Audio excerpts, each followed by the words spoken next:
بإمكان أن أنام عندك؟ قال له تكرم، أنا عندي بيتان، أعطاه البيت بغرف نومه، هيأ له طعام، وذهب صاحب البيت. هذا السائح نام في البيت مع أهله وأولاده واستمتع بالبيت، فلما استيقظ صباحا وجد صاحب البيت ينام تحت الشجرة هو وأهله وأولاده كي يقنعه بالدخول إلى البيت. هل تصدقون أن هذا كان سبب إسلامه؟ قضية سهلة جدا. هذه القصة تحتاجونها أنتم في فرنسا. الفرنسي إنسان لا يمكن أن يقرأ تفسير القرطبي ولا فتح الباري في شرح صحيح البخاري. هذا الإسلام عنده أنت. حدثنا دكتور عربي الكشاف، كنا معه بسويسرا، أنه في امرأة عدوة للإسلام عداوة غير معقولة.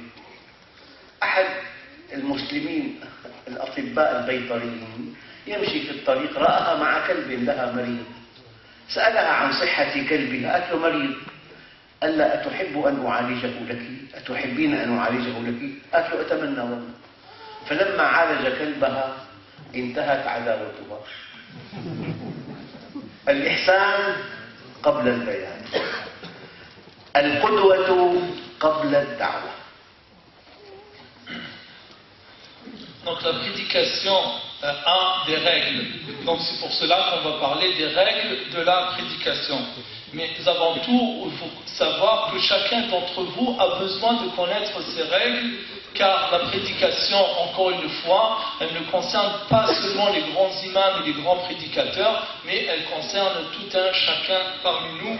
Alors tout un chacun parmi nous qui sont présents ici doit savoir qu'il est lui-même concerné par cette prédication et cet appel à l'islam.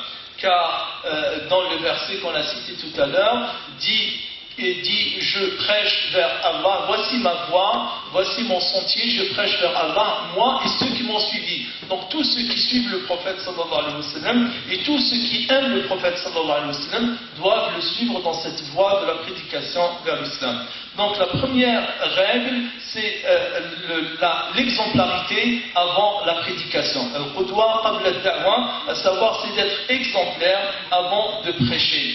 Et ceci, je l'ai appris de ma rencontre, dit Cheikh, avec l'imam Sha'arawi, quand je lui ai posé la question sur quel est le conseil à donner à celui qui prêche l'islam, celui qui appelle à Allah. Il m'a dit que celui qui prêche l'islam, qu'il fasse attention à ce qu'on ne le voit pas faire ce qu'il interdit aux autres de faire.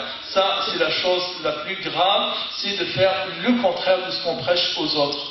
Quand tu mets en application cette règle, ta rectitude est une prédication, ta sincérité est une prédication, même ton silence, quand tu es silencieux, le fait de te comporter conformément à l'islam, ça fait partie de la prédication. Et il cite l'exemple de cette personne qui en Grèce est musulman, qui a accueilli une personne avec sa famille chez lui, et la personne elle a cherché toute la journée pour trouver un hôtel, elle n'a pas trouvé, elle a tapé à une porte, la personne elle l'a accueilli chez elle, il lui a laissé la maison, et le lendemain, donc il a trouvé que la personne dormait dans le patio, et il lui a laissé toute la maison pour lui et sa famille. Il a été touché par ce geste de cette personne qui a préféré lui laisser la maison, et cette personne était musulmane, et c'était la cause pour laquelle cette personne est rentrée dans l'islam. De même que l'histoire que Cheikh Al-Kashad a racontée au Cheikh dit qu'un vétérinaire musulman avait l'habitude de croiser une femme qui était particulièrement hostile envers les musulmans, et un jour il a remarqué que le chien n'allait pas bien, lui a posé des questions sur la santé de son chien, elle lui a dit il est malade, et lui il se trouve qu'il était vétérinaire, il lui a dit voulez-vous que je le soigne? Il a soigné son chien, et depuis ce jour-là, cette femme-là qui était très hostile, elle est devenue très affectueuse et très respectueuse de l'islam. Donc voilà, on peut être prédicateur rien qu'en ayant un comportement sincère et musulman. شاب في أمريكا أحب فتاة، فلما استأذن والده بالزواج منها قال له لا يا بني إنها أختك وأمك لا تدري.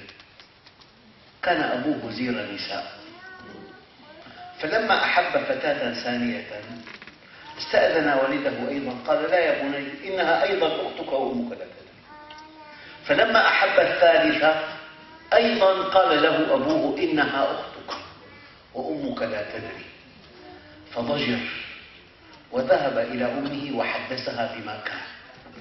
قالت له خذ أيا شئت فأنت لست ابنه وهو لا يدري. كلهم ضحكوا، ما تفهموا عربي. خلي بحالك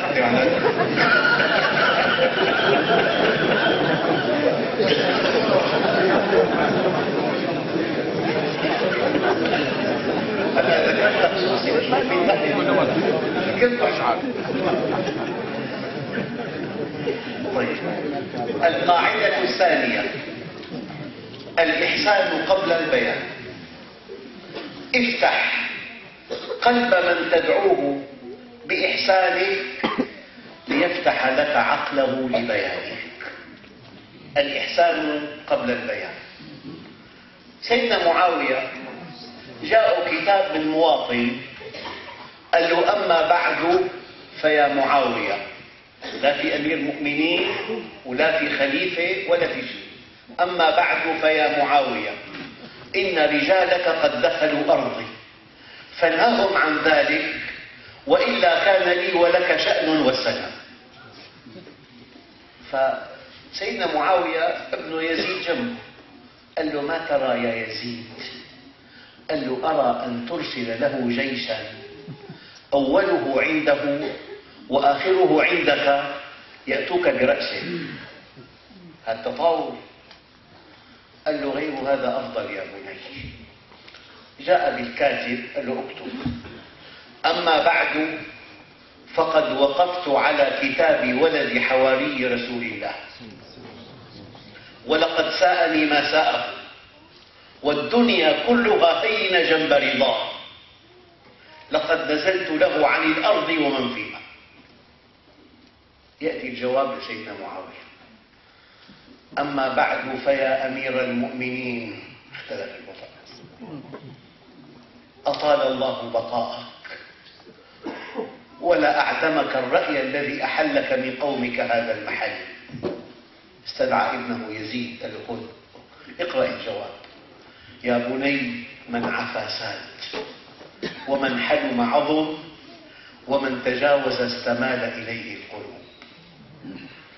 قبل أن تكون داعية متكلما فصيحا طليق اللسان معك قصص ومعك شواهد ومعك أدلة ونصوص كن محسنا. هذا الذي أمامك لا يحتاج إلى فلسفة، يحتاج إلى إحسان.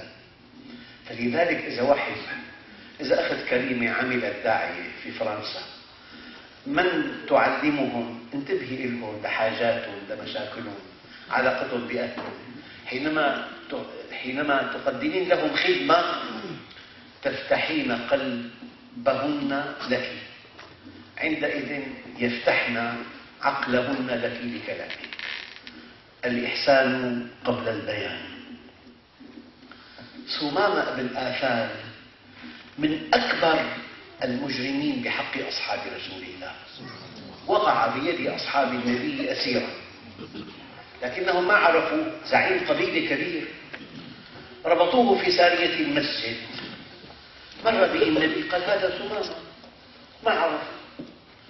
قال له ما تقول يا ثمامة؟ قال له إن تقتل ذا دم. أنا آتي من أصحابك كثير. إن تقتل بالحق تقتل ذا دم، وإن تعفو عن شاكر، وإن أردت المال فلك منه ما شئت. فالنتيجة قدم له طعاما من بيته وأكرمه وأطلق سراحه.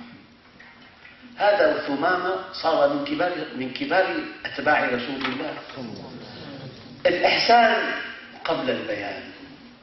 افتح قلب من حولك بإحسانك ليفتحوا لك عقلهم لبيانك. افتح قلب من حولك بإحسانك ليفتحوا لك عقلهم لبيانك. قبل أن تتكلم وتتفاصح وتأتي بالدليل والتعليل وأن تكون في أعلى درجة من التحضير. هل قدمت لهذا